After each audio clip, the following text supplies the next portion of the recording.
position, j'ai quand même des petits problèmes, quoi. J'ai 2 pièces ici qui sont pas protégées. Excès de confiance, je joue tour AD1. Le coup super logique qui vient défendre le cavalier qui est attaqué. Sauf que je loupe un truc très grave ici. C'est l'échec. Un coup bébé cadom que je loupe et qui m'empêche de dormir. Et là, écoutez, c'est juste perdant pour moi. Je suis complètement perdant. En fait, je dois jouer mon meilleur coup ici, c'est roi E7. Mais il récupère un fou et en plus il attaque un pion. Et je suis dégoûté.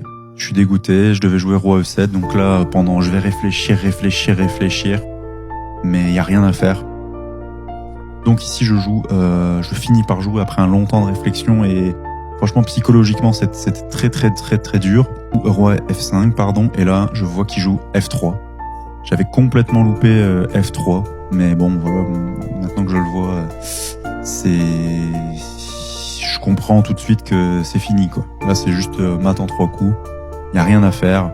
Et le plus frustrant là-dedans, c'est que c'est ce cavalier qui est en A3 qui va venir porter le coup de grâce. Donc je joue ici cavalier F6. Il joue G5. Il avait déjà échequé mat ici.